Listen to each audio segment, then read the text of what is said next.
I have a funny story. Funny, okay. I was in the grocery store in the aisle where they have devices like pots and pans and pressure cookers and things like that. And there are these two women that I'm standing next to. And the one says, "Oh, I really want that pressure cooker." And the other one says, "Oh, I want it too." Like when they talked about how great it would be. And then the first one says, "Oh, I can't have it." And the second one says, "Why not?" And the first one says, "Oh, that would be too selfish." Selfish! She sounded like my mother. Selfish. Probably was your mother. Selfish, interesting. So that's an interesting concept, selfish. So this fits actually, this is interesting. It fits into the dynamics of the world of supposed to.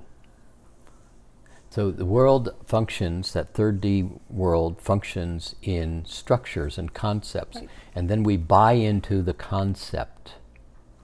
And so selfish is one of those concepts, because obviously being selfish is a bad thing.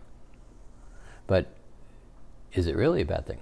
So, well, selfish, if you define selfish as being greedy and manipulative and take advantage of other people and step on others for you to get more, right, that's selfish. Right. So if you said to 100 people on the street in the store, do you think selfish is okay? They would say no. 100 people would say no. Yep. About. But see, there's really two ends to that stick, selfish. There's the one that nobody likes, the one you're talking about stepping on others to get ahead. But there's the whole other side of selfish that really is absolutely essential. It's that side of selfish that says, I can have for myself. And in that having, you're not stepping on anybody, you're not taking advantage of anybody. In fact, by not being selfish, you are disempowering yourself, and you are disempowering your potential. You used to tell this story. Maybe I'll get it. Let's see if I get it right. You used to say, okay, you take off your clothes, your jacket, you give it to this person, the socks, the shirt, the pants, everything, and then there you are, naked on the street with one sock, and somebody comes by and likes the sock, and you give the sock to this person. So here you are on the street naked, completely with nothing, and nothing to give yeah. anybody else. See, that's the great healer. It's better to give than to receive. Yes. See, that's another one of those adages about the world. This is how the world's supposed to be, and everybody falls into supposed to, right into this regimen. Well, is that really how it's supposed to be? So what if you back out of 3D and you start realizing that if I was giving to myself, if I was excited about my creation, if I enjoyed my development of possibilities, and let's even go and I make money at it, I have a business that's working, I am now giving to myself. See, now you have something to give away. You're no longer naked on the street with nothing. And with nothing, you have no potential to really grow yourself easily into a state of well-being. Well, it's like healers who have the belief of, I need to give all of myself to all of my clients all of the time. Giving. And because I'm a healer. And what happens at the end of the day, they're exhausted and they get sick. Yes. And so they can't heal anymore. Yeah. So that space of managing your space, giving to yourself, having for yourself. See, it's like us with Mastering Alchemy. We give a lot of money away in donations. It's that whole concept. We have been successful, and now we can give back. To women, to hunger, to those type of things, where people that have nothing, you can have. But that process.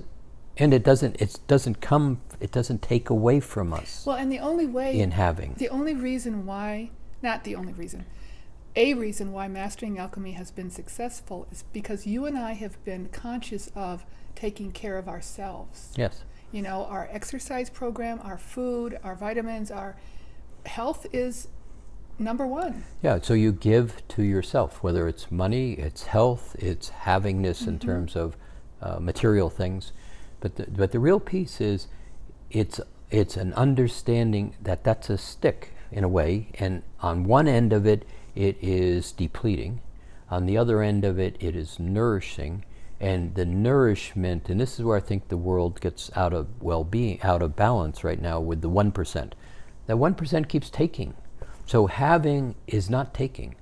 There's a real distinction between taking, that's the side over here, I'm going to use you to get ahead. Right. But this end of the havingness is the one that you're seeing people get into a relatively comfortable place that they define as comfortable, and then give it away. And it's really powerful in that space of having and giving. But you have to give to yourself first before you have anything. But it starts to with you. give to other people. It starts with you. Yeah. Yeah. And in this world that we are stepping into, some of the challenge that we're going to be facing before we step into that state of well-being is that whole concept of money. And maybe this is another conversation, but this concept of money it creates individuality with no responsibility in many cases. Let's save that for another full conversation. Okay. So having, though, Yes. that whole space and giving of to and being selfish.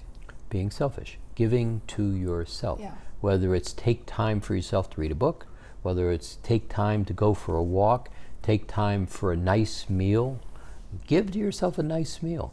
It's that space of nurturing yourself, even when you don't have a lot, and step into a space of nurturing yourself.